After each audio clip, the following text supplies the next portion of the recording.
Hello everyone, welcome back to a online solution. क्या हाल चाल हो, कैसे हो, सब बढ़िया? अरे भाई साहब, आज आपको हम ये दिखाने वाले हैं इतना मस्त वाला क्वेश्चन, और आज से आपको मैथ का डर खत्म हो जाएगा। आपको यकीन कर लेना होगा कि भाई एग्जाम में कितना हल्का हल्का सवाल पूछा जाता है। तो जो बच्चे डरते हैं मैथ से ना, वो एकदम ध्यान से इसको देख लीजिए। इसमें मैंने टोटल 20 क्वेश्चन लाया है, और ऐसे क्वेश्चन जो मैं बताने वाला हूँ, इसी टाइप का क्वेश्चन कम से कम 40 से 50 क्वेश्चन एकदम ऐसे ही ऐसे क्वेश्चन आता है, हल्का हल्का बउआ टाइप का। तो आप अगर थोड़ा सा डेडिकेट कर लोगे पढ़ने में, थोड़ा सा ध्यान देना, ज्यादा नहीं, थोड़ा सा, फिर देखना कितना कमाल का आपका रिजल्ट आने वाला है। ठीक है ना? तो इस वीडियो में हम लोग एकदम मस्त वाला सवाल करेंगे, और जो बच्चे देख रहे हैं, आपको कम से कम 20 क्वेश्चन 15 क्वेश्चन सही करना है, और नीचे कमेंट करके बताना कि आपने कितना सही बनाया। ठीक है ना? सबसे पहले हम एक मोटिवेशन लाइन सुनते हैं आपके लिए। सफलता एक चुनौती है, इसे स्वीकार करो, क्या कमी रह गई देखो और सुधार करो। सफलता एक चुनौती है, इसे स्वीकार करो, और क्या कमी है देखो और सुधार करो।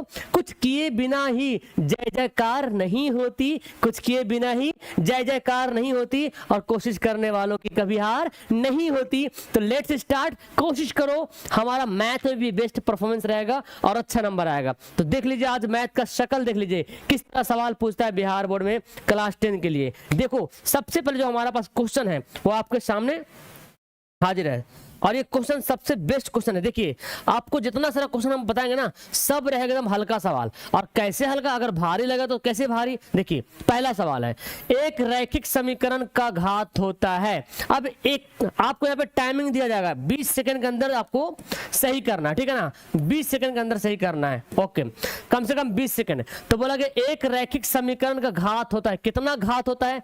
एक रैखिक समीकरण। पहले आप जानो, एक रैखिक समीकरण किसको कहते हैं भाई? तो जिस पर एक पावर होता है, जिस समीकरण पर एक पावर हो। देखिए, कितना पावर है इस समीकरण पे? कितना पावर है? तो इस समीकरण पे केवल एक पावर है ना, इस समीकरण पे केवल एक पावर है। कौन सा कलर लिखा है इसमें? ऐसे ही ब्लैक, ब्लू, व्हाइट, पिंक, और कोई कलर नहीं है? पिंक पिंक, चलो व्हाइट रहेगा। तो इस समीकरण पे देखो केवल एक पावर है। तो जिस समीकरण पे केवल एक पावर हो, जिस समीकरण पे केवल एक पावर हो, उसे बोलते हैं रैखिक समीकरण, और पावर को बोलते हैं घात। कितना घात है? एक घात है। तो आपका ऑप्शन क्या हो जाएगा? सी हो जाएगा, बिल्कुल सही आंसर। ठीक है? देखिए, ऐसे सवाल पूछा था एग्जाम में। फिर देखो, वृत्तों के केंद्र पर बना कोण होता है। चलो टाइम स्टार्ट। वृत्त का केंद्र पे कितना डिग्री कोण बनता है? देखो कितना आसान है एकदम। आप वृत्त है, ये वृत्त के सबसे बीच में बताते हैं यहाँ पे कितना डिग्री कोण बनेगा, है ना? कितना डिग्री का एंगल बनेगा। अब आप सोचिए, एक वृत्त को घुमाते हैं स्केल से ऐसे, तो पूरा घूमता है, पूरा गोल सा घूमता है। आपको मालूम पूरा गोल कितना डिग्री होता है? 360 डिग्री होता है। तो एक वृत्त के केंद्र पर बना कोण 360 डिग्री होगा। ये हमारा राइट आंसर हो गया। ठीक है? अगला सवाल देखो, और 20 सेकंड का टाइम शुरू।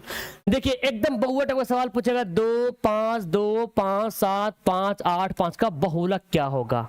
दिमाग में रखो, बहुलक सवाल पूछेगा, क्या होगा? ये बदल सकता है, लेकिन नियम नहीं बदलेगा। ठीक है ना? तो बहुलक क्या होगा भाई? अब देखो, इसमें जो नंबर ज्यादा बार रिपीट हो रहा वही तुम्हारा बहुलक है।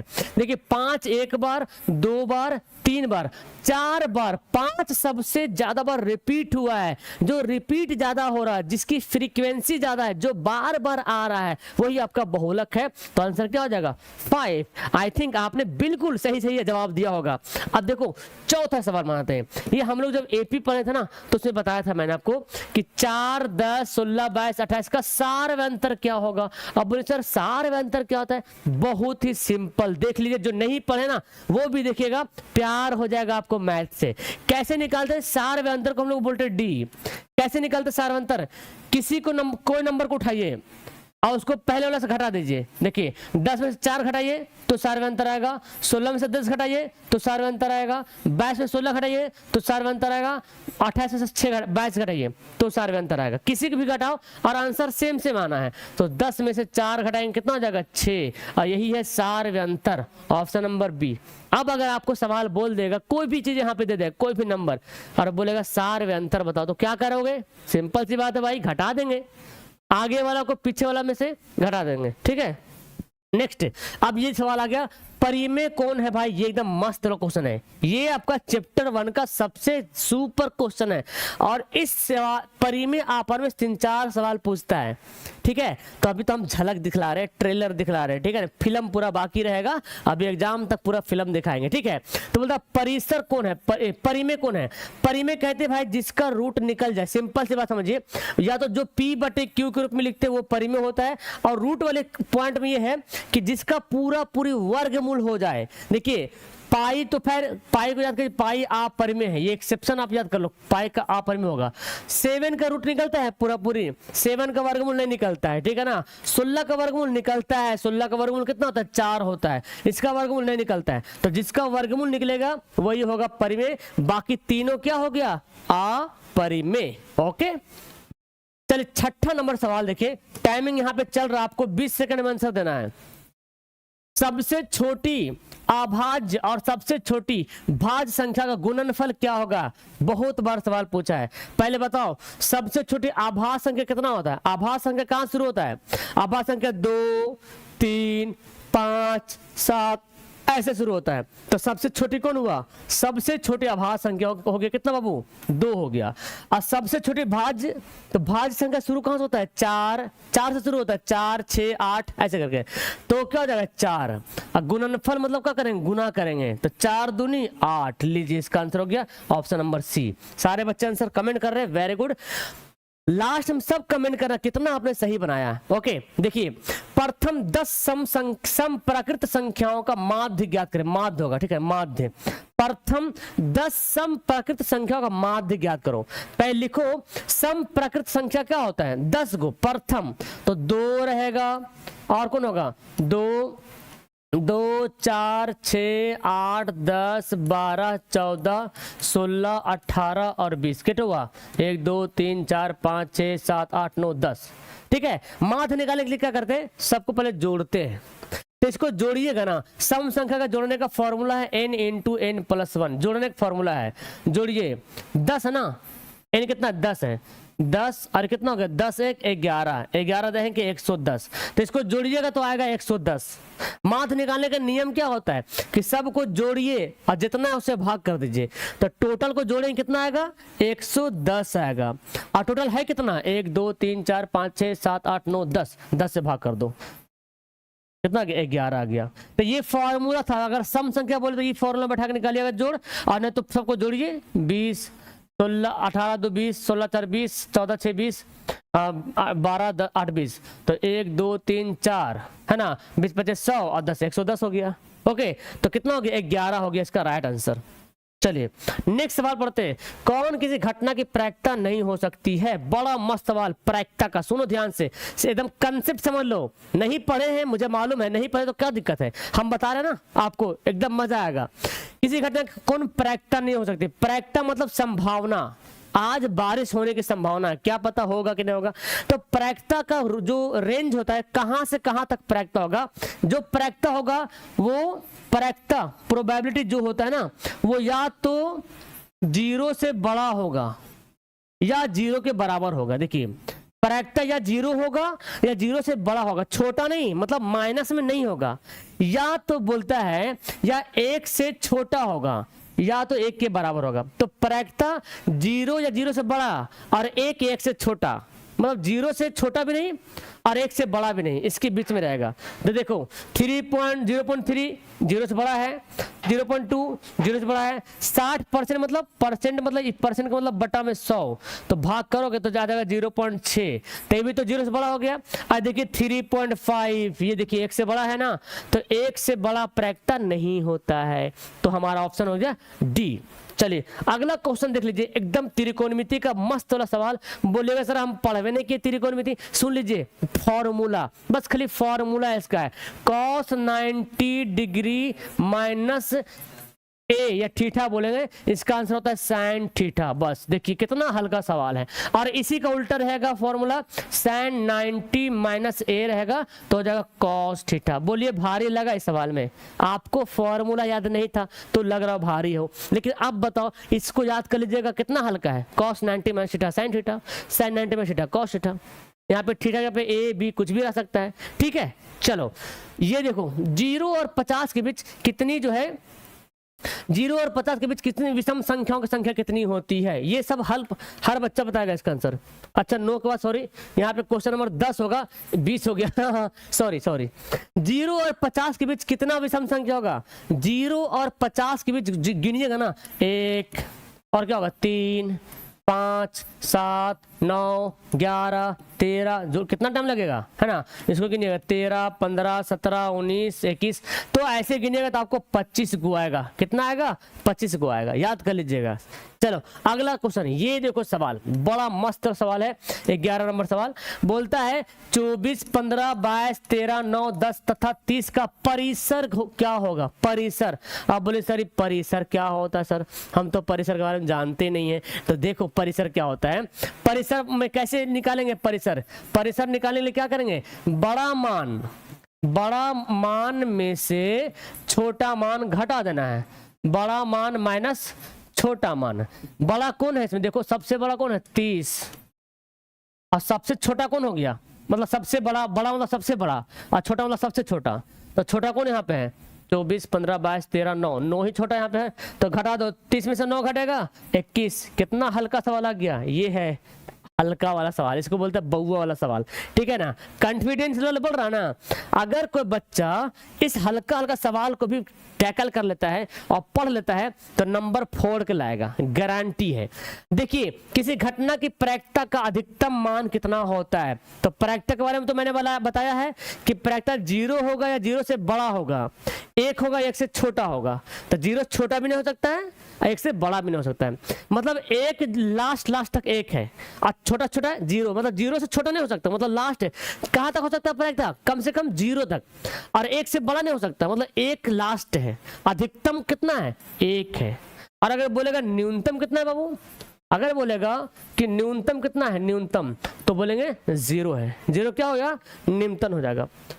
13 नंबर सवाल, देखिए ये सवाल पूछा भाई एग्जाम में, कौन आभास संख्या, पहचानिए। इसमें भाज्य और अभाज्य की बात आ गया, बताओ कौन आभास संख्या है। कितना हल्का सवाल पूछेगा बिहार बोर्ड में, और हर एग्जाम में आता है, ऐसी बात नहीं है। आभास संख्या कितना हो गया, यहाँ पर कौन संख्या जो केवल 1 से कटेगा, खुद से कटेगा, वो केवल 29 ही है। अच्छा 29 कोई पहाड़ से नहीं कटेगा, कोई पहाड़ से नहीं कटता 29, ठीक है। अगला क्वेश्चन है 13 और 19 के बीच समांतर माध्य क्या होता है। समांतर माध्य, जैसे माध्य निकालते हैं वैसे समांतर माध्य। कैसे बनाएंगे इसको, 13 और 19 के बीच, तो सिंपल है, 13 और 19 को जोड़िए और 2 से भाग कर दीजिए, जोड़िए 9 2 11 1 1 2 1 3 बटे 9 3 12 1 1 2 3 32 बटे 2, यानी कि कितना आ गया, काटिए 16 दूनी 32। हमारा आंसर क्या हो जाएगा 16, बिल्कुल राइट आंसर हो जाएगा। ओके अगला सवाल देखिए, कौन से मूल बिंदु का नियामक है। मूल बिंदु का नियामक कौन है, देखिए मूल बिंदु किसको कहते हैं, जब y वाला लाइन, y एक्सिस और x एक्सिस जहां पर कटता है उसको बोलते हैं मूल बिंदु। कहां पे कट रहा है, यहां कट रहा है, जहां पे कटेगा उसका वैल्यू होता है 0 0, यानी कि x से भी 0 और y भी 0, यानी हमारा आंसर क्या हो जाएगा बी। एकदम हूबहू, कितना बार ये सवाल पूछा है, मूल बिंदु क्या है इसका, क्या छोड़ दीजिएगा आप ऐसा सवाल को, कभी नहीं छोड़िएगा, है ना। अगला सवाल देखिए, बिंदु 6 - 5 का भुज क्या है। अब इसको समझ लो, भुज और कोटि, ये 2 वर्ड याद कर लो, भुज और कोटि। वैसे भुज एक जगह का भी नाम है ना, गुजरात में जगह है भुज और कोटि। देखिए भुज क्या होता है, पहले जानते हैं, बिंदु जो लिखा हुआ है ये x और y के रूप में। जब भी कोई बिंदु रहेगा बाबू, जब भी कोई बिंदु दिया रहेगा तो x और y में पहले हमेशा x ही होगा, फिर बाद में y होगा, ठीक है। और x का मान को ही बोलते हैं भुज, x को क्या बोलते हैं, भुज बोलते हैं, और y को क्या बोलते हैं, कोटि बोलते हैं। अब जब ये लिखा हो, मतलब ये x है, ये y है, ये 6x है -5y है, तो x वाला को भुज बोलते हैं। तो भुज कितना हो गया 6 हो गया भुज। अब आप बताओ, अगर इसमें कोई भी वर्ड बदल देगा, 3 - 5 बोल देगा, बोलेगा कोटि कौन है, तो कोटि -5 है, भुज कौन है, तो भुज 3। क्या आप छोड़िएगा सवाल को, कभी नहीं छोड़िएगा, है ना। नेक्स्ट सवाल देखते हैं, 6 8 22 का लासा और मासा ज्ञात करो। देखो लासा और मासा, एलसीएम एचसीएफ हमसे पूछा जा रहा। अब बताओ 6 8 22 एलसीएम अनुपात HCF। तो निकालो 6 8 22 का एलसीएम निकालो तो आएगा 264 आएगा, ठीक है, निकाल के देख लो। और HCF आएगा 2, काटिए 2 एकम 2, 2 एकम 2, 2 3 6, 2 दूना 4, 132 अनुपात 1। ये कैसे हुआ सर? तो एलसीएम निकालने आता है क्या? आप बताओ, एलसीएम भी किसी को निकालने नहीं आता? ऐसा हो सकता है क्या? इम्पॉसिबल। हर बच्चा जानता होगा एलसीएम निकालने के लिए, है ना, वरना नाक कट जाएगा मेरा यार, ऐसा तुम बोलोगे तो। 6 8 22 का एलसीएम निकाले 64 आएगा, 264 आएगा। और एचसीएफ आएगा 2, काटा कोटी करो तो आ जाएगा ये वाला 132 अनुपात 1, है ना। नेक्स्ट, एक वृत्त पर कितनी स्पर्श रेखाएं खींची जा सकती है? बोलिएगा सर ये तो हम पढ़े नहीं, लेकिन इतना हल्का है ना भाई कि दिमाग में से एक बार में दिमाग में बैठ जाएगा, निकलेगा नहीं। एक वृत्त पर कितनी स्पर्श रेखाएं खींची जा सकती है? समझिए, देखिए हम बताएंगे, आप आंसर दीजिएगा। एक वृत्त है, स्पर्श रेखा किसको कहते हैं पता है आपको? एक वृत्त है, एक वृत्त के एक बिंदु, एकदम यहाँ पे जो एक बिंदु है ना, ऐसे एक बिंदु, यहां से कोई रेखा खींच देंगे, यहां से एक वृत्त के एक बिंदु से रेखा खींच देंगे। अरे भाई ठीक है, एकदम सटाक खींचेंगे, देखिए एकदम सटाक खींचेगा तो ये हो गया एक स्पर्श रेखा। तो यहाँ बोला एक वृत्त पर कितनी स्पर्श रेखा खींच सकते हैं, इन्हें की बोला एक बिंदु पर, खाली बोला एक वृत्त पे, तो यहां से खींचे तब यहां भी तो खींच सकते हैं ना, यहां भी तो खींच सकते हैं स्पर्श रेखा, यहां भी खींच सकते हैं, यहां भी खींच सकते हैं थोड़ा सा अच्छा से, है ना, और यहां भी खींच सकते हैं हम, अनगिनत रेखा खींच, ढेर सारा खींच सकते हैं जिसकी गिनती नहीं कर सकते हम। देखिए यहां से भी खींच सकते हैं, है ना जी। हाँ, अब बिंदु बहुत सारे इसमें बिंदु की कमी नहीं, बहुत सारे बिंदु यहाँ पे हैं। देखिए ऐसे भी खींच सकते हैं हम ऐसे भी खींच सकते हैं, ठीक, हम ऐसे भी खींच सकते हैं, हम ऐसे भी खींच सकते हैं, हम ऐसे भी खींच सकते हैं। देखिए कितना खींच रहे हैं, तो इसको बोलेंगे अनगिनत, है ना, अनगिनत। तो हम कितना बिंदु रेखा खींच सकते हैं भाई? अनगिनत रेखाएं खींच सकते हैं। अब बोलो, हाँ अगर बोलेगा एक बिंदु के, एक वृत्त के एक बिंदु पर, तो एक बिंदु पर केवल एक ही रेखा खिंचा रहा, ये एक बिंदु पर केवल एक ही रेखा खिंचाएगा, लेकिन खाली बोलेगा कितना रेखा खींच सकते हैं, तो अनगिनत खींच सकते हैं। ठीक है, बन गया होगा। यदि द्विघात समीकरण का x² + bx + c 0 हो तो मूल समान हो। मूल समान होने का फॉर्मूला क्या होता है भाई? मूल समान होने का फॉर्मूला जल्दी बताओ। मूल समान होने का फॉर्मूला होता है b² - 4ac = 0। समीकरण है ना, तो चूंकि मूल समान कब होता है? जब ये 0 के बराबर होता है। ये देखो ये फॉर्मूला डायरेक्ट पूछ दिया, b² - 4ac। क्या है इसमें, कोई जान है? नहीं ना, समान बोला इसलिए हो गया क्या, 0 हो गया। एंड लास्ट क्वेश्चन, आपको लग रहा सर ई वाला तो हम कभी पढ़वे नहीं किए, sin थीटा बराबर cos थीटा है तो थीटा का मान क्या होगा? अब बोले सर ये तो पढ़वे नहीं किए, टेबल आपने पढ़ना है, त्रिकोणमिति टेबल का फॉर्मूला। तो थीटा यहाँ पे क्या है? एंगल है, कोण है। एक पढ़ेंगे sin 45 डिग्री और पढ़ेगा cos 45 डिग्री। तो sin 45 का मान दिया होता है 1/√2 और cos 45 का मान भी 1/√2। क्या दोनों बराबर है? यस बराबर है। बराबर कब हुआ? जब हमने 45 लगाया। तो आपका टेबल बना हुआ किताब में है कि sin 45 का मान 1/√2 होता है, cos 45 का मान भी 1/√2 होता है। तो ये बराबर कब है? sin थीटा cos थीटा बराबर कब है? एंगल जब हमारा 45 डिग्री होगा तब। तो ही वो कितना एंगल होगा? तो बोलेगा 45 डिग्री होगा। तो मजा आया बनाने में? कितना सही बनाया आप लोग कमेंट कीजिएगा। और ये सबसे बेस्ट तुम्हारे लिए है कि अगर आप बेहतरीन ढंग से math, science, social, Urdu, Hindi, English, Sanskrit जो भी है अगर पढ़ना चाहते हो तो इससे बेस्ट प्लेटफॉर्म आपको मिलना मुश्किल हो जाएगा। और इतना कम प्राइस में, मिनिमम प्राइस देखिए 399 हमारा रफ्तार बैच चल रहा, रफ्तार नाम का बैच है ना, और जिसका टारगेट है कि 450 प्लस मार्क्स दिलवाना। बहुत सारे बच्चे इस बार लाए थे 450 प्लस, आप भी ला सकते हैं, यू कैन डू इट। और कितना मिनिमम प्राइस है? एक बार लगेगा, बार बार नहीं लगेगा, ठीक है ना। और यहाँ पे आपको नोट्स मिलेगा, पीडीएफ मिलेगा, वीडियो मिलेगा, लाइव क्लास प्राइवेट मिलेगा, टेस्ट भी मिलेगा। तो मतलब A to Z plus crash course अगर आएगा नवंबर में तो वो भी आपको फ्री मिलेगा। लेकिन इस बैच में जुड़िएगा तब, ठीक है ना। और अगर जुड़ना चाहते हो तो देखो यहाँ पे मोबाइल नंबर दिख रहा होगा, है ना, 82 10 42 32 00 मोबाइल नंबर दिख रहा। इस मोबाइल नंबर पे अभी कॉल करो, कांटेक्ट करो और बताओ सर क्या, पूछो सर से क्या क्या बात है, सर क्या है इसमें, है ना, कैसे मिलेगा, और ज्वाइन हो जाओ, फिर बाद में पछतावा ना हो, ठीक है ना। तो ये वीडियो मेरे ख्याल से आपको बहुत काफी हेल्प हुआ होगा। अगर आप इसी तरह से और वीडियो जानना चाहते हो साइंस का, सोशल का, अलग अलग चैप्टर का, तो मुझे जरूर बताना। ओके, फिलहाल मैं आपको एक बात बताऊं, जो उर्दू वाले बच्चे हैं तो उर्दू वाले बच्चे के लिए एक बड़ी खास बात है कि उसके लिए अलग से बैच है 299 का, सिर्फ उर्दू हिंदी इंग्लिश का। जो चाहते बच्चे कि हम खाली उर्दू ही पढ़े सर, तो उसके लिए अलग बैच है 299 का, कॉल कीजिए। और अगर यूट्यूब पे पढ़ना चाहते हैं उर्दू, तो यूट्यूब पे सर्च कीजिए Urdu online solution, Urdu online solution, ये स्पेशल उर्दू के लिए ही एक यूट्यूब चैनल बनाया गया है। तो सारे बच्चे सर्च कीजिए Urdu online solution Google YouTube पे, आपको मिल जाएगा, वहां पे ज्वाइन हो जाएगा, वहां पे उर्दू क्लास मिलने वाला है, ठीक है। चलो तो वीडियो क्लास करते हैं। आई होप कि आपको बहुत ज्यादा मजा आया होगा, और आप कितना सही बनाए कमेंट बॉक्स में कीजिएगा कमेंट। ओके, हम सबका कमेंट चेक करेंगे कौन कितना सही बनाया। और कोई सवाल हो तो सवाल पूछ सकते हैं, बाकी लाइक शेयर और सब्सक्राइब ये जरूर कीजिएगा। ओके, चलिए मिलता हूं नेक्स्ट वीडियो में। That's all, thank you everyone, bye bye.